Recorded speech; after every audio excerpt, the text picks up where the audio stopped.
My dear, we'll use your inheritance to pay off our mortgage, but I'm leaving my half of the apartment to the children from my first marriage. My husband made arrangements, but an unpleasant surprise awaited him this evening. Good day to everyone, and have a great time. Before we begin, please let me know in the comments how you're feeling, whether you've subscribed to the channel, and whether you've liked it. Enjoy listening. Marina and Andre had an ordinary, or, as they used to say, average family. They married 7 years ago after a 6-month honeymoon. For 27-year-old Marina, theirs was the first marriage. And Andre, who was 9 years older, already had a bad marriage under his belt. No, Marina didn't steal the man from his family. By the time they met, he was already single. Marina didn't know the exact reason for the divorce, but she assumed that the easygoing, non-confrontational Andre simply couldn't stand his wife's domineering nature and rashly fled to his mother's care.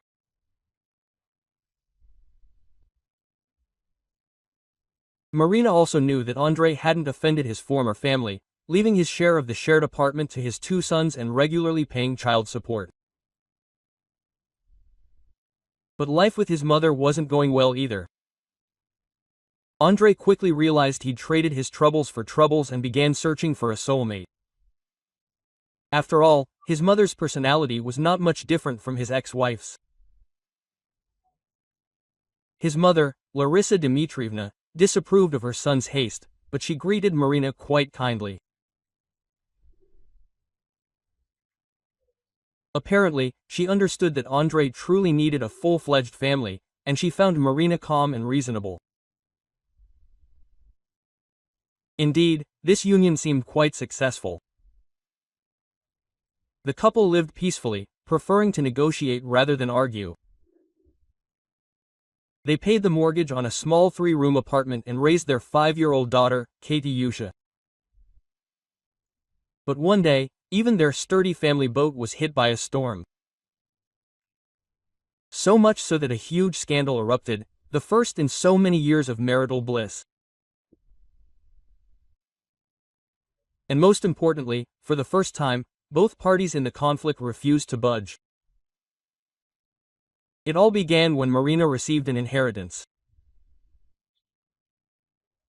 Her grandmother, who lived in a neighboring town, died suddenly, leaving Marina and her older brother, Sergei, a nice 3-room apartment. The grandchildren disposed of the inheritance wisely, selling it and dividing the proceeds equally. In total, Sergei and Marina each received 3 million rubles. Sergei, who lived with his wife and 2 children in a mortgaged apartment, completely paid off his bank debt with his share of the inheritance. Andre, deciding this was an excellent option, suggested that Marina do the same. But his always accommodating wife suddenly balked. Marina, don't you understand that this way we'll save a lot on interest? Andre pressed. We still have 8 years of bank payments, and if we deposit this money, we'll be free of debt right now. His wife seemed to understand everything, but she flatly rejected this sensible idea. Darling, this is my inheritance, and I'll do with it as I see fit, she insisted, ignoring his arguments. Andre eased up on his pressure and even inquired about what his wife planned to do with the money. Maybe she had a better suggestion. And when he heard that Marina wanted to put the money in the bank, in their daughter's personal account, he became incredibly amused. What nonsense, are you crazy? Katya's only 5 years old, he tried to appeal to her reason. By the time she grows up, those 3 million will be mere pennies. What could she buy with it? Quote. But his wife countered that even taking inflation into account, the money in the bank would be enough startup capital for their grown daughter to buy an apartment, for example. Andre waved it off. It's too early to think about an apartment for Katyusha. She's only interested in cartoons for now. His wife disagreed again. She thought now was the perfect time to start thinking about their daughter's future. Especially since Andre has 2 children from his first marriage. Andre feigned surprise. That's right. He has sons, 16 and 14, to whom he gifted his share of the apartment he shared with his ex-wife. But what does Marina's inheritance have to do with her ex-family? We have a mortgage on our apartment, he protested.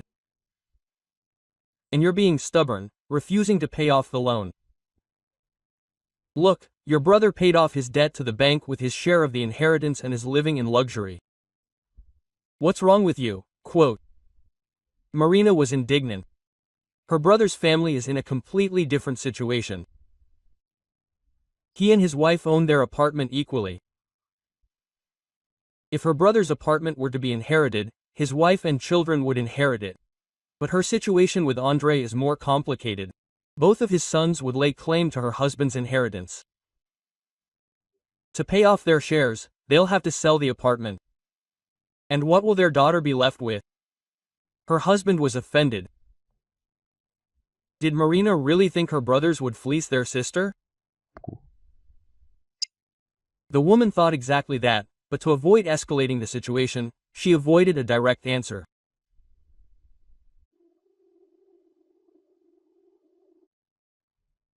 Forgive me, dear, I can't foresee how things will unfold, she began to explain. That's why I want to insure my daughter, not invest in property that I might later have to share with strangers. Hearing about strangers, Andre pouted. They're actually his sons. Of course, his wife agreed. But you've already taken care of them enough, giving away part of your home and paying alimony. She, Marina, isn't obligated to care for other people's children, so she's thinking about her daughter's future. Your daughters, by the way, she reminded him. And I wonder why you, as a father, don't even try to take her interests into account. Andre waved her hand dismissively. What interests does a 5-year-old have? Play with dolls and watch cartoons. And his sons, by the way, will have to go to school very soon. Marina shrugged. Let them study to their heart's content, just not at our daughter's expense. My husband was taken aback. He'd hoped that repaying his mortgage early would allow him to help with the boys' education. But it wasn't to be. Everything is clear with you, Andre said angrily and fell silent, thereby declaring a complete and irreversible boycott of Marina. On the first day of their silent treatment, the woman, as usual, made breakfast. But her husband, getting ready for work, didn't even look into the kitchen. He didn't even look at Marina, as if she wasn't in the room. He also studiously ignored Katyusha. And when his daughter came to kiss her daddy goodbye, he gently but silently pushed her aside, like an inanimate object. And this careless gesture painfully scratched Marina's heart. In the evening, an unpleasant surprise awaited Andre. When he returned from work, pouting, he discovered that there was no dinner. Marina simply decided not to cook it. Well, if he refused breakfast, then he wouldn't eat in the evening either. And porridge was enough for him and Katyusha. The angry man cursed and slammed the door loudly. No matter, he would eat at a nearby cafe. Andre returned closer to midnight. And without looking at his wife, he collapsed into bed.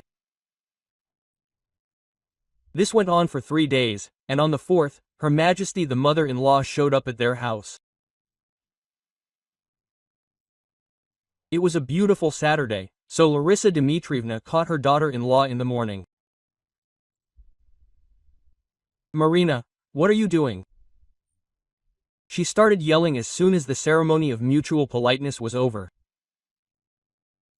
"You don't feed your husband, you don't iron his shirts, and with that inheritance of yours, it's completely unclear what you're doing. Where is it ever seen for a 5-year-old to have millions lying around in the bank?" Quote. Marina didn't even want to offer her mother-in-law tea after hearing this, so she got straight to the point. She began explaining, using her fingers, that Andrei had refused the breakfast she'd prepared. So she stopped cooking.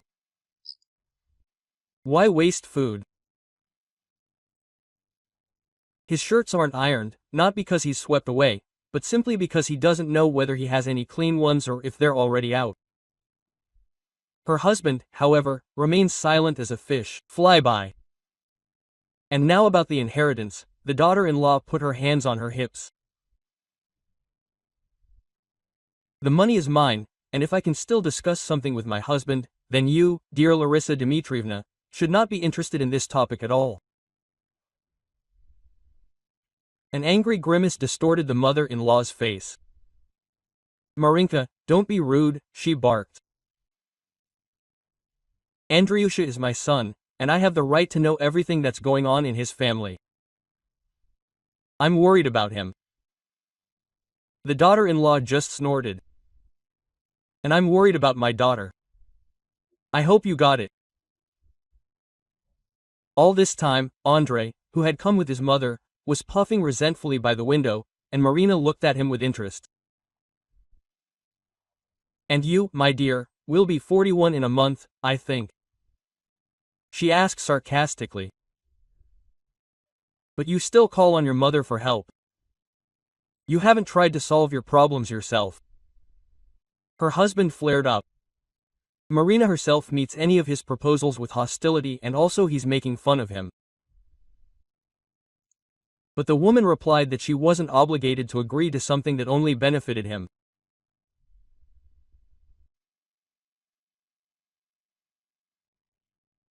"But those 3 million will lose their value in 13 years, Andrei exclaimed in despair.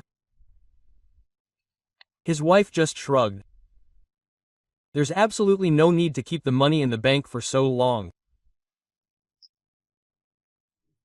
It can be used much sooner, but only in Katya's interests, not for the family's needs, as his mother-in-law likes to say." And then she immediately offered 3 scenarios in which she would agree to contribute financially. Option 1. They could buy an apartment for Katya right now. True, 3 million wouldn't even be enough for a 1-room apartment. Of course, they wouldn't be given another mortgage, but it could be registered in Marina's father's name. He has 5 years until retirement, and the loan will be paid off in that time. Of course, she and her husband will have to pay, and after the loan is closed, the father will immediately register a deed of gift in his granddaughter's name. Option 2. Take out a mortgage in 8 years, when she and her husband have paid off the current one. Well, then they'll have to give more money. And the third option is to pay off the mortgage on their apartment with the inheritance money. But in that case, Andrei will have to immediately sign over his share of the property to his daughter. The man's eyes widened. "So, in any of your options, I'm left with nothing?" he asked, confused. "It's not fair. My son's got a quarter of my half for each of them, and Katya will get my entire half." Marina nodded with satisfaction. "It's all fair, because most of this half will be paid for with 3 million, which you have nothing to do with," she countered. "So which option is right for you?" Andrei and his mother exchanged sad glances. Then they headed for the exit. They urgently needed to hold a war council, identify all the pitfalls, and negotiate the best option for themselves. And Marina was left watching them go with a sad smile. For some reason, she remembered how indifferently her father looked at Katya, how carefully he freed himself from the child's hugging hands, how he waved her off when Marina started telling funny stories from kindergarten.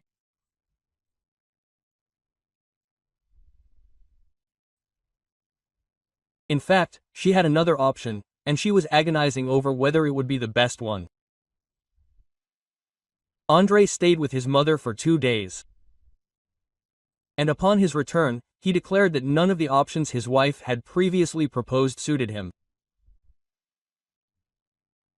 "Don't make a fuss," he began ingratiatingly. "Just pay off our mortgage while you still have the money. After all, in a year, the burden of the loan will be on your shoulders alone." Marina raised an eyebrow in surprise. "What a request, you see." Andrei began to ask frequently. "My eldest son, Kirill, will be applying next year. There are very few state-funded places where he wants to study. He will have to pay for his studies for 5 whole years. I can't refuse to help my son. My ex-wife and I agreed that I would pay half, and her parents would help her pay the other half. So, no matter how you look at it, our mortgage will be yours alone." Quote. Marina sighed. She was practically paying the interest now. "How much can you take from Andrei, who pays child support? And how much are you planning to give for your son's education?" she inquired, just in case. Andrei named the amount, and his wife nodded understandingly. Now it was time for her to think.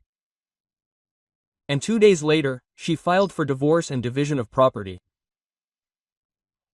During the process, Marina and her daughter moved in with her parents. And after that, when it all ended, she bought a 2-room apartment just for herself and Katyusha. Without any mortgage, 3 million rubles and a share of the proceeds from the sale of their 3-room apartment helped cover the expenses. Andrei stubbornly resisted the divorce. His tactic was simple: ignore reality. He refused to sign the documents, made up excuses, and systematically failed to show up for court hearings. The first hearing took place without him. The second also went without Andrei. This behavior dragged out the process, fraying the nerves of everyone involved. The situation changed at the third hearing. The judge ruled the divorce. The papers were signed without Andrei's participation. The divorce was official, despite all attempts at sabotage. The man was forced to move back in with his mother. Yes, he had money. Half of the mortgage payments were given to him by court order, and he could have tried again to buy his own home. But his mother convinced him that this money was better left for his son's education. And under pressure from her arguments, he agreed, as he had agreed. Always. "And you, Andriusha, stay with me for a while. Stop getting married. You don't know how to choose women," Larissa Dmitrievna advised him. "And you're struggling with the mortgage too." And he didn't argue again. It's easier this way, and his mother is right. He paid off one mortgage and gave it to his sons. He didn't even have time to pay off the second before he ended up on the street again. God forbid something goes wrong with the third. Thank you for listening to the end of this story. I'd be grateful if you supported the channel with a like. Until next time.